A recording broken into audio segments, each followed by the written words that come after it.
Estamos con el primer invitado de la tarde de hoy, me refiero a José Minarrieta. Bueno, él es candidato a las elecciones del Sindicato Médico del Uruguay, que se desarrollarán el próximo 28 de septiembre. Candidato por Fosalva. Gracias por acompañarnos, un gusto recibirte, José. Muchas gracias a ustedes por recibirnos y por prestar atención a estas elecciones. Por favor. Bueno, hay varios temas para hablar. Hay algunos puntos, obviamente, que están en las antípodas con Juntos, que es de repente capaz que su oponente más fuerte en estas próximas elecciones. No lo No sabemos. pero podría llegar a serlo. Pero hay también algunos puntos en común vinculados con el sistema integrado de salud, ¿verdad? Nuestro sindicato en general, como todos los sindicatos, ya en funcionamiento democrático.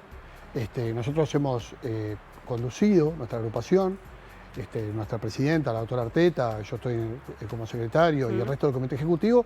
En estos años prácticamente hemos trabajado con casi que unanimidades y consensos, porque es nuestra idea dar participación y que no se decidan las cosas por mayorías de un voto, digamos, sino que se trata de trabajar de forma consensuada, y así ha sido, y los colegas de esta agrupación, como de otras que se presentan, porque son más de dos, hemos trabajado de manera conjunta. Por supuesto que cuando hay elecciones, bueno, se dan Claro. un poco de pirotecnia electoral, Sí. que es comprensible y que lo aceptamos. Pero si hablamos del sistema integrado de salud, ustedes allí están viendo que hay que trabajar Sí. para mejorarlo, ¿no? Sí, el Sistema Nacional Integrado de Salud ha tenido, digamos, un estancamiento a nivel público y a nivel privado. La calidad de la asistencia que se brinda, nosotros entendemos que fundamentalmente después de la pandemia ha caído. A nivel público hay menos inversión para una cantidad de usuarios que ha crecido, porque la pandemia implicó que muchos usuarios del sistema privado se pasaran al sistema público, Sí, claro. sin el aumento presupuestal correspondiente, por ejemplo, en el tema de medicamentos, que ha sido muy discutido y sobre el cual hay polémica, como sucede con estas cosas, pero que las cifras lo muestran. Y en el privado, también durante la pandemia, muchas cosas dejaron de hacerse, por lógica, como cirugías y cosas que no eran urgentes, se dejaron de hacer y hubo ahí, digamos, una disminución del gasto. Esa disminución del gasto, todos pensábamos que, bueno, después al pasar la pandemia, cuando volvíamos a nuestra situación habitual, iba como de alguna manera, a invertirse más para que pudiera volverse a atender con la calidad que se estaba brindando anteriormente, que tampoco era perfecta, pero que sin duda ahora es peor. Las listas de espera, el problema para conseguir horas, es una cosa que todos los ciudadanos lo conocen. La dificultad para conseguir especialistas, fundamentalmente en el interior del país, que es un problema, sobre todo al norte de Río Negro, muy complicado. Sí, se extiende bastante más que lo que pasa en la capital. Fosalva está hace muchos años en la dirección, liderando, digamos, el gremio. Sí. ¿Cuáles son las principales iniciativas para esta nueva gobernanza, teniendo en cuenta ya los problemas y las problemáticas que enfrenta hoy, como bien decías hasta recién, Sí. el Bueno, sistema? a ver, uno de los principales problemas que nosotros entendemos tiene el colectivo médico. Primero quiero hacer una aclaración. Nosotros trabajamos para mejorar las condiciones de trabajo y salariales del colectivo médico, pero sin olvidar nunca que el mantenimiento de la calidad asistencial para el usuario es para nosotros tan importante como el resto de los temas. Porque nosotros, los médicos, como cualquier profesión, como ustedes también, no solo trabajamos por una retribución, también trabajamos para estar tranquilos de que nuestro trabajo se haga de la mejor manera y que el producto de ese trabajo, que no es otra cosa que la asistencia sanitaria de las personas, sea el mejor posible. Entonces, un poco combinando esas cosas, no somos una corporación que solo piensa en su ombligo y en su situación, sino que, y creo que Fosalva ha marcado su impronta durante muchos años en el Sindicato Médico del Uruguay, de tener una preocupación activa por la asistencia de la salud y, por lo tanto, incluso por la creación y por las ideas que dieron sustento al Sistema Nacional Integrado de Salud. Bien. Que, como decíamos, está complicado hoy, pero que, bueno, apostamos a seguir trabajando, acercarle al mundo de la política, que es donde se toman las definiciones, cuáles son nuestras posturas y cuáles son nuestras iniciativas. Hay un problema muy grande con la precarización del trabajo médico. Hay 3.000 médicos a nivel público y otro tanto a nivel privado que facturan obligadamente, que trabajan bajo la forma de una dependencia encubierta, perdiendo un montón de derechos, no solo salariales, sino también las licencias, la estabilidad laboral. Son contratos que se renuevan anualmente, por lo tanto hay inseguridad. No se respetan los laudos.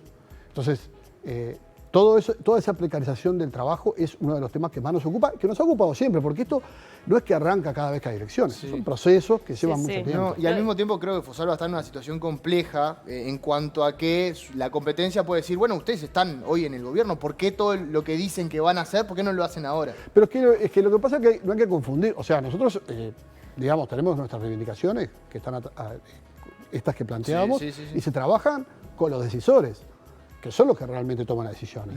El prestador público que lo dirigido por el gobierno, como es en este país, y los prestadores privados dirigidos por los empresarios privados, y nosotros trabajamos para lograr cosas, que a veces las logramos a medias, y sobre todo, generalmente son procesos. Por ejemplo, la presupuestación a nivel de ACE es un trabajo, es una insistencia permanente del Sindicato Médico del Uruguay y la Fosalva en todas las rendiciones de cuentas, cuando se elabora el presupuesto nacional, etc. Siempre ha sido una reivindicación. Bueno, ahora, en esta rendición de cuentas, se está por aprobar, esperemos que así sea, una posibilidad de presupuestación opcional para los médicos que así lo quieran. Eso no surge de la nada, surge del trabajo de muchísimos años, de conversar con los legisladores, de explicar la situación y de, bueno, ir recogiendo respuestas que no se dan de un día para el otro. Ahora, cuando tú mencionas el tema de la precarización laboral de muchos médicos en nuestro país, también estamos hablando, que también lo comentábamos con el otro candidato, de a veces turnos interminables, o sea, de una carga horaria demasiado extensa para que una persona pueda trabajar en buenas condiciones, teniendo en cuenta que trabaja con la salud de otra, ¿no? Claro. Sin duda. En primer lugar, Paula, es buena la pregunta porque no se trabaja hoy como se trabajaba hace 20 años. Yo hace 30 años que soy médico. Las guardias de 24 horas, por ejemplo, ya cada vez existen menos. Y hemos tratado en todos lados de que no existan. Porque uno, 24 horas seguidas, es muy difícil, por más que duerma un rato, a veces no se duerme, por más depende de la consulta. Es insostenible. Sí, no es insostenible. Y eso se ha ido revirtiendo en el Uruguay, por suerte. Tiene que ver con el sistema, con las reglamentaciones y con las propuestas justamente de nuestro sindicato. Por supuesto que queda mucho por hacer todavía con respecto a eso, ¿no? Y a nivel de salud mental, del personal médico, de los médicos profesionales que trabajan y tienen que resistir mentalmente además estas guardias. Sí, sin victimizar, digamos, el trabajo nuestro, que es hermoso y que nos gusta mucho hacer, la realidad es que la presión que implica el trabajo, las horas desgastantes y sobre todo el tema con el que uno trabaja y el trato permanente con el paciente, las situaciones que a veces funcionan bien y a veces no, hace que haya una repercusión sobre la salud física y mental de todo el equipo de salud, no solo de los médicos.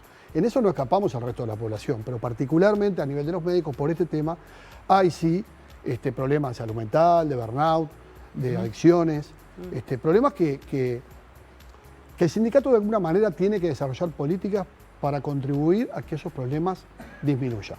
No es que el sindicato pueda mágicamente resolver estas cosas. Estas cosas se resuelven mejorando el tiempo de la consulta, mejorando las horas de guardia, teniendo un apoyo, teniendo más esparcimiento, alternando un poco esas horas complicadas que son las noches, los fines de semana, que nos alejan de la familia, tratar de derrotarlas de una manera lógica. Y bueno, todos estos temas se trabajan de forma permanente. ¿Pero hay margen, ¿hay margen para eso? Sí, hay margen. Hay margen. Muchas veces depende de temas económicos y de las decisiones de quienes dirigen los centros asistenciales, los prestadores de salud, públicos y privados. Porque a veces no es que el médico trabaje en esas condiciones porque quiera. Trabaja porque a veces no tiene otra posibilidad. Por ejemplo, el tema de las mujeres médicas del interior del país más jóvenes es un problema. Los migrantes también es un problema. Son, fácilmente son contratables por salarios menores y con peores condiciones que el resto, sobre todo cuando son más jóvenes. Y bueno, eso requiere un trabajo activo por parte del SMU que se ha desarrollado todos estos años, que sigue desarrollando y que bueno, que esperamos ahora. Nosotros, la consigna para estas elecciones es el impulso del porvenir, o sea, apoyarnos en lo que estamos haciendo para tratar de saltar a algo mejor. ¿Y qué alternativas están estudiando para poder, trabajar en la descentralización? Tú mencionabas el tema del interior y que, realmente a veces acceder a especialistas en los determinados departamentos se hace imposible y, hay que también de repente, no sé si mejorar las condiciones de los médicos y ofrecer allí cargos, que económicamente también les sean redituables para una mudanza, no sé. Si uno pretende, o sea, ¿qué sería lo ideal? Que en los lugares en el interior del país, sobre todo al norte del Río Negro, que es donde hay más carencia de especialistas, tuvieran los especialistas viviendo ahí. Claro. Pero para lograr eso, se precisa planificar, se precisa desarrollar políticas dirigidas a eso. Porque ¿qué requiere una persona que se recibe de una especialidad para ir? Requiere, obviamente, condiciones de trabajo adecuadas. Requiere una carga horaria adecuada. No tener que ocuparse él de todo el departamento porque es el único especialista que está ahí. Tener una remuneración adecuada. Tener condiciones de trabajo que estimulen la permanencia. Tener posibilidad de formarse, de seguir formándose, porque la formación del médico debe ser continua y se debe actualizar en forma permanente, aunque esté en el interior del país. Todo eso se genera con planificación. La Universidad de la República lo hizo. Ustedes lo podemos ver en el norte del país, algo que hace 30 años era un sueño. Y es un centro universitario instalado con varias facultades, con gente que hace toda su carrera de medicina en el interior, en Paysandú, en el litoral. O sea, pero son cosas que llevó años implementar. Por lo tanto, lo que hay que hacer es tener visión a mediano y largo plazo, que es lo más difícil, porque estas cosas a veces se agotan en 4 o 5 años, tener visión de largo plazo y trabajar en ese sentido planificadamente.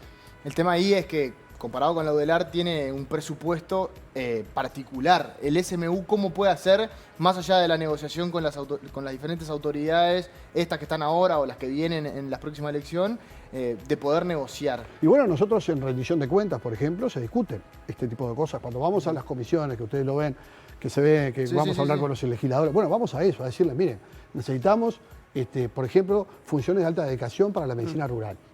No había, ahora se van a llamar 10. ¿Es suficiente? No, es totalmente suficiente. Pero de 0 a 10, multiplicamos por 10. Sí. Y así hay que seguir pidiendo, argumentando, negociando, y lo mismo a nivel privado. La complementación de servicios en el interior es fundamental, porque de repente hay especialidades con menos demanda que pueden asistir a nivel público y a nivel privado y crear cargos conjuntos. O sea, hay un montón de herramientas que se podrían utilizar, que algunas se utilizan, otras menos, pero que requieren, como decía anteriormente, una planificación que se tiene que hacer desde los decisores, ¿no? Desde el Ministerio de Salud, desde los quienes toman las decisiones en esto. Y en ese sentido, ¿se los ha escuchado? Sí, bueno, se nos escucha, por supuesto que hay una limitante económica. Lo corte, a nivel de autoridades, del Ejecutivo, por ejemplo, de Salud Pública, pero también de la cuestión legislativa, de los parlamentarios. Bueno, sí, se obtienen avances, como te decía, esto de medicina rural o lo de presupuestación, son avances que se van logrando tras un trabajo metódico, lento, pero en el cual hay que estar siempre como la gota que orada la piedra, permanentemente pidiendo, y los legisladores son sensibles a estas. Por supuesto que ellos después, para financiar algo, tienen que sacar de otro lugar. Sí. Sabemos cómo funciona el presupuesto. Sí, claro, bueno, es finito. El tema es cómo logramos colocar en agenda estos temas de manera que requieran de la atención económica que requieren. Ahora, en esta última rendición de cuentas se puso el foco en las adicciones y la salud mental, prioridad para este gobierno. Quiero, conocer su opinión, si ustedes coinciden en que hay una problemática allí en la que hay que trabajar profundamente. Sin duda, todas las cifras que hablan de salud mental, por ejemplo, los intentos de eliminación, la depresión, a gritos piden que haya unas políticas destinadas a eso. Nosotros vemos con buenos ojos que se han destinado 20 millones de dólares en esta rendición de cuentas al tema de la salud mental. 6 de esos son para ACE, para el prestador público, y hay que gestionar ese dinero. Nosotros entendemos que no debería dirigirse solo a adicciones, que debería ampliarse un poco más, porque el problema de salud mental no es solamente adicciones.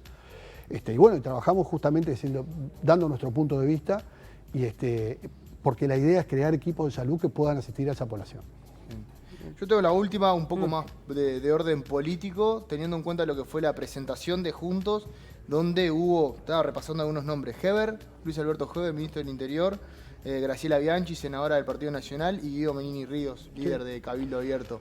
¿Les llamó la atención la cantidad de dirigentes políticos en la presentación? Bueno, debería haberme llamado, pero no me llamó la atención porque sucedió en la elección pasada. Bien. Hay intentos de injerencia gubernamental, también empresarial, en otra lista, en las elecciones del SMU. Para nosotros eso es un peligro.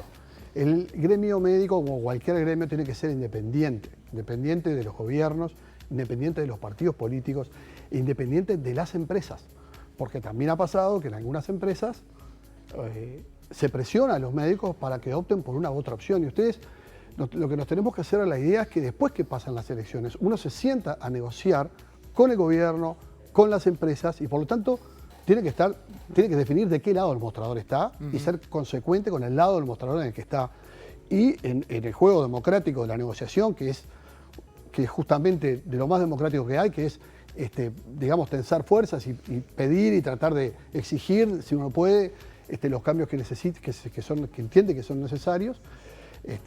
Entonces, si estamos del otro lado del mostrador a la vez, si también somos gobierno y también somos sindicato, si también somos empresa, también somos sindicato, no se puede negociar, porque hay un conflicto de interés. Nosotros defendemos, y nuestra agrupación defiende los intereses del colectivo médico y de la calidad asistencial, combinando esos dos objetivos. A mí me gustaría preguntarle por Casa de Galicia, ¿no? Los ex trabajadores de Casa de Galicia, sí, bueno, han hecho denuncias sobre, bueno, situaciones que todavía no han sido acordadas, sí, del todo. Bueno, ¿en qué está? ¿Cómo están trabajando para poder apoyarlos? Sí, bueno, el cierre de Casa de Galicia, que fue traumático para todos, para todo el sistema. Después que, digamos, la resolución política que fue cómo se repartió entre los prestadores, y eso es una cosa en la cual nosotros no tenemos responsabilidad, sí en lo que pasó después, que fue negociar que los médicos, lo que nos toca a nosotros, no perdieran trabajo. Su fuente laboral. Hubo soluciones distintas para los no médicos y para los médicos, porque cada gremio trabajó de manera distinta. Yo no voy a opinar sobre los no médicos, no me corresponde. Sobre los médicos tuvimos aciertos y desaciertos y tuvimos algún éxito, en el sentido de que los médicos cuyo salario dependía en más de un 50%, por decir una cifra, o sea, pero en forma progresiva, de Casa de Galicia, no se quedaron sin trabajo, pudieron tener un trabajo en alguna de las instituciones que tomaron esa masa social. Eso se hizo mediante una negociación nombre a nombre muy complicada, en la cual el Sindicato Médico del Uruguay, junto con la Asociación de Médicos y Practicantes de Casa de Galicia y con el Sindicato Anestesico Quirúrgico, trabajamos para ubicar a cada uno de esos colegas nombre a nombre. Un proceso muy trabajoso en el cual las empresas que recibían a los médicos tuvimos nuestras discrepancias, sí, pero bueno, fue lo que conseguimos lograr, que entendemos es importante. Todavía falta el tema del pago de los despidos y de todas las indemnizaciones, de los salarios adeudados. Todo eso se va a dirimir seguramente, por lo menos lo de los despidos, en una ley, pero ya sabemos que de 26 millones de dólares que se precisarían, se aprobarían 8. Entonces, tenemos un problema ahí. Claro, ¿y qué medidas se podrían tomar justamente para que no pase eso? Y bueno, lo que tenemos que hacer es lo que hacemos siempre, trabajar con los legisladores, trabajar con el gobierno, trabajar con los prestadores, para tratar de mostrarles cuáles son nuestras reivindicaciones y además lo que es de estricta justicia, que es el pago de los despidos y los adeudados, que en una empresa que quiebra siempre es un problema, y que bueno, que nosotros estamos permanentemente trabajando, particularmente nuestra presidenta ha trabajado en esto de forma exhaustiva, junto con los colegas de Casa de Galicia, y entendemos que para las dificultades enormes que hubo para resolverlo, por lo menos no quedamos en una situación de desempleo masivo de médicos, claro, que hubiera sido gravísimo. Sí, igual me imagino que debe estar la presión por parte de los médicos que quieren, bueno, cobrar su... Por supuesto que quieren cobrar sus saberes. Y tiene que haber, digo, un tiempo, ¿no? Sin duda, todo. Sí, sin duda. Y también ahí se dan esa negociación entre cobrar ahora o cobrar más adelante, ir a juicio, no ir a juicio, que son todo cosas que valoramos con nuestro equipo de abogados, que el sindicato lo tiene. Un equipo de abogados se asesora con abogados en lo administrativo, en lo laboral y en lo penal, y en este caso en lo administrativo y en lo laboral hemos trabajado para buscar soluciones para estos temas. Y algunas de ellas se han logrado, otras no. Bien, bueno, las elecciones son el próximo 28 de septiembre. El jueves 28 de septiembre, durante todo el día, en el local transitorio en el cual estamos, en la calle Lord Ponsonby, al lado de la entrada del Hospital Pereira Rosell. Estamos en la construcción de una nueva sede que nos tiene a todos bastante contentos, que va a ser una sede moderna, grande, ágil, acorde a las necesidades de hoy en día, donde estaba la sede anterior. Muy bien, muchas gracias por su tiempo, un gusto recibirlo. Muchas gracias a ustedes.